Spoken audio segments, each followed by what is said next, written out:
I don't know that I would be down with this, but I guess this is something that the teens are doing today.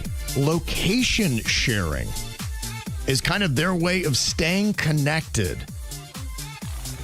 My daughter's got the Snapchat, and they can see where all of their friends are at all times.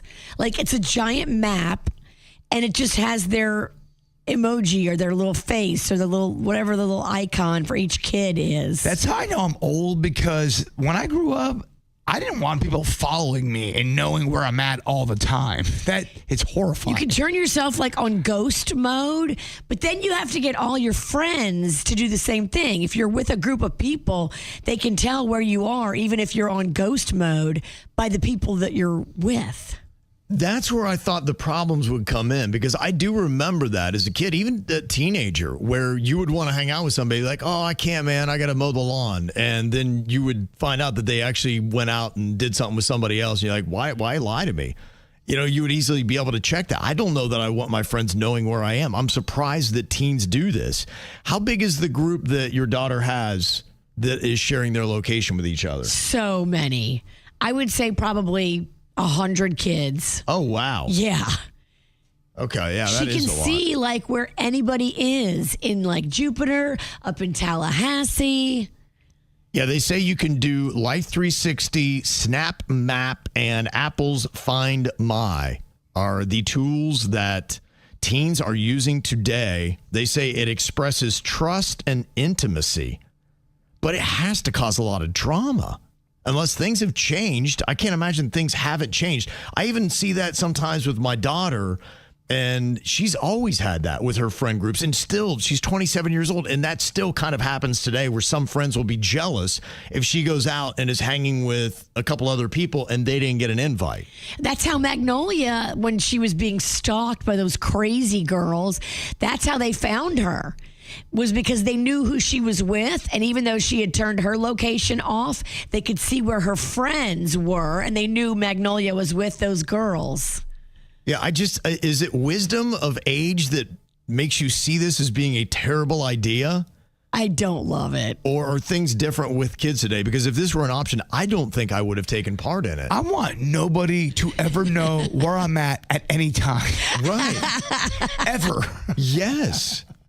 Yeah, they say it does create tension or perceived suspicion within friendships or relationship. And they say it's often seen as breaking an unspoken social contract if you opt out of sharing. It's almost like you're guilted into doing it, and you're not really a true friend if you won't let me follow you everywhere you go.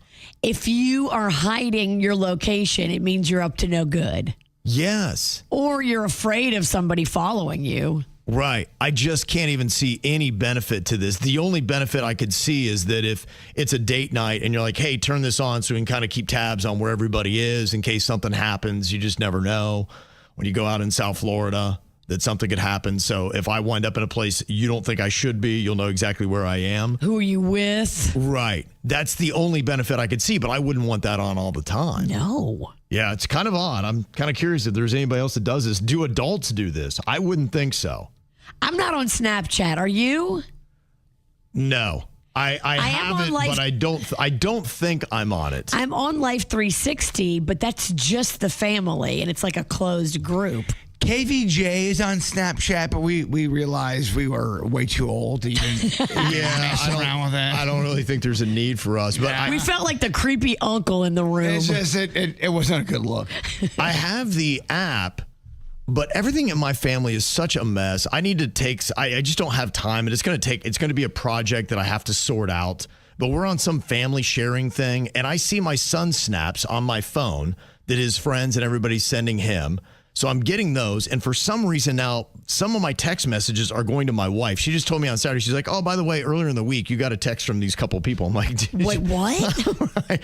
And then one of them, she's intercepting all your texts? Well, and then she was responding as me. I'm like, I don't think I like this. I don't think that's a good idea. No, I think it's a terrible idea. I'm like, what is going on? Why are some of my... And then my face is showing up on my daughter's phone. Horrifying. Horrifying. Yes. And she's like, why is it? She finally finally had to get off of our family plan. And I'm thinking I got to maybe do the same thing and be like, we got to just turn this family plan off because it's chaos. You can't have people speaking as you. No. This happens in my house. Rocco will take my phone and he'll text other parents looking for a play date with their kid as me, but the grammar's all messed up.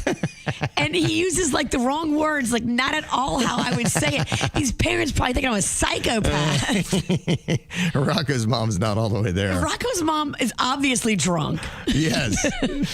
One person in the chat said, yeah, well, some of my friends' kids will share their Snap location with me, LOL. Which that was the exact opposite. When I was a teenager, we did not want anybody's parents knowing where we were or what we were doing. Maybe they're just not like us. I do hear a lot about that. There is a lot of discussion. I just always thought teens were always like teens, and that seems to be the one thing that they keep saying about Gen Z is that they are different than any other generation. They're not as squirrely as we were. We were always up to no good. And so you wouldn't want your parents to know what you were doing, where you were, who you were with. Yeah. I don't think Magnolia's up to no good. Right. Maybe it is, yeah. She's boring when you compare her to me. I guess that could be it. Yeah, there was a lot of things where you'd be up to stuff that you didn't want anybody to find out about. I think Caitlin's kind of the same thing. She's like a good girl. She's not up to no good. No. I was always up to no good. Yeah. As a teenager. I know. I thought the same thing. That's why I thought nobody wanted to do this. 28-year-old female said, yes, some of my girlfriends and I do it. We did it initially just to make sure we were all safe when we went out, which I do get that. But she said, most of us are coupled up now or marrying, but we just never stop sharing. So it's just something that we still do. So, okay, I get it. So apparently it is a thing.